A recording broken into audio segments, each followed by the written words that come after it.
Hi hello నమస్తే. నేను మీ మోహన్ని. Ignorance of law is punishable. అంటే చట్టాన్ని తెలుసుకోబోవటమే శిక్షకి కారణం అవుతుంది. అది ఎలా అంటే, చంపటం నాకు తప్పని తెలియదండి, అందుకే చంపాను అని చెప్తే చట్టం ఒప్పుకోదు. కాబట్టి భారత పౌరులు ఎవరైనా కూడాను చట్టం గురించి తెలుసుకోవటం అనేది ఇక్కడ ముఖ్యం. దీన్ని నేను మీకు ఎందుకు చెప్తున్నానంటే, షుగర్ ఉన్నవాళ్ళు ఆ జబ్బు గురించి దాన్ని ఎలా కంట్రోల్ చేసుకోవాలో తెలుసుకోకపోవటం అనేది ఒక శిక్ష లాంటిదే. అవునండి, నిజం. నేను గమనిస్తూ ఉంటే చాలామంది షుగర్ పేషెంట్లని ఒక 10 మందిలో ఒక 7 మందిని తీసుకుంటా ఉంటే వాళ్ళు చేస్తున్న తప్పులు ఏంటంటే, వాళ్ళు అసలు షుగరు అనేది ఏంటి, అది ఎందుకు వస్తుంది, దానికి మనం ఏం చేయాలి అనే దానికి బదులు ఒక టాబ్లెట్ వేసేసుకుంటే పని అయిపోతుంది కదా అని చెప్పి కామ్గా ఉండిపోతూ ఉన్నారు. ఆ జబ్బు అది లోపల అది చేయాల్సిన పని అంతా చేస్తుంది. కాబట్టి ఇక్కడ షుగరు ఏంటి, ఎలా కంట్రోల్ చేసుకోవాలి అనే ఒక చిన్న విషయాన్ని మనం తెలుసుకోవటం అనేది చాలా ముఖ్యం.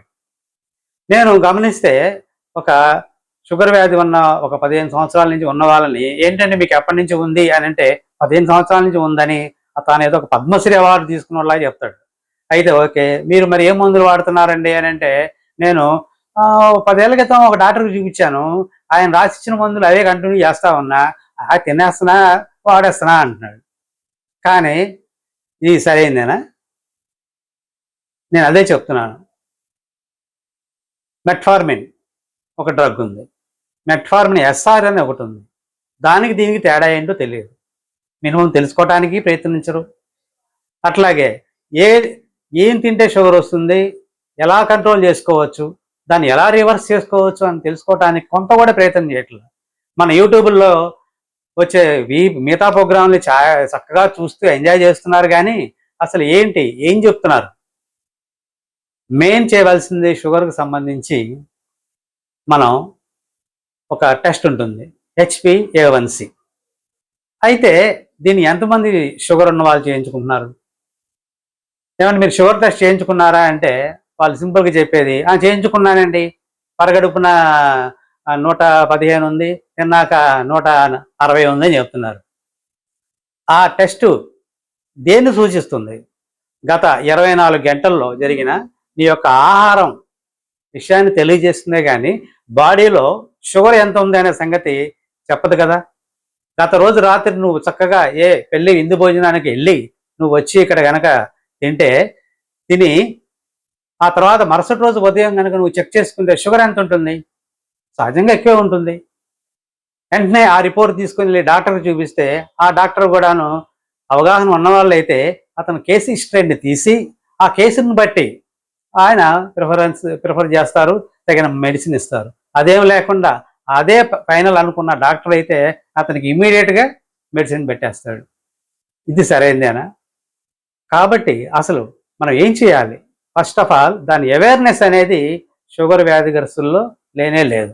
దాని వలనే సగం షుగర్ అనేది బాగా పెరుగుతా చివరికి మందుల షాపులకి వరం అయ్యింది. కాబట్టి మనం గమనించుకుంటా ఒక బ్యాలెన్సింగ్గా తింటాం అనేది అలవాటు చేసుకోవాలి. లైఫ్లో ప్రతిదీ కూడా బ్యాలెన్సింగ్గా ఉంటే అది మనల్ని బ్యాలెన్స్ చేస్తుందే కానీ లేకపోతే బ్యాలెన్స్ తప్పిపోవటం, పడిపోవటం అనేది జరిగిపోతూ ఉంది. కాబట్టి షుగర్ వ్యాధిగ్రస్తులు ఎవరైతే ఉన్నారో వాళ్ళు దాని యొక్క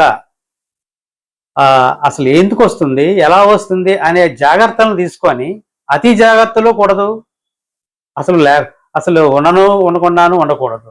బ్యాలెన్సింగ్ అనేది మెయింటైన్ చేస్తూ ఉండాలి. ఫర్ ఎగ్జాంపుల్, నేను మామిడి పండు తినచ్చా ఎండాకాలంలో అని అడుగుతూ ఉంటారు. మామిడి పండు తినచ్చా అంటే వెంటనే తినద్దు అని చెప్తారు. కానీ ఇక్కడ చిన్న లాజిక్ మిస్ అవుతారు. మామిడి పండు తినాలి అనుకున్నప్పుడు నువ్వు ఎంత పరిమాణంలో పండు తింటున్నావో అంత పరిమాణంలో రైస్ తగ్గించేయి, అది బ్యాలెన్స్ అవుతుంది. అట్లాగే ఏ పండైనా కూడాను అది నీకు బ్యాలెన్స్ చేసుకుంటూ కనుక తింటూ నీకు దానికి అవతల ఉన్న కార్బోహైడ్రేట్ పదార్థం ఏదైతే ఉందో అది తగ్గించుకుంటూ ఉంటే షుగర్ మనకి కంట్రోల్లోనే ఉంటుంది. ఇలా మనం జాగ్రత్తలు పాటిస్తే ఏ ఇబ్బందులు ఉండవు. మరిన్ని విషయాలకి నా ఛానల్ని సబ్స్క్రైబ్ చేసుకోండి, లైక్ చేయండి. అంతేకాదు ఇతరులకి షేర్ చేయటం మర్చిపోవద్దు. Thank you.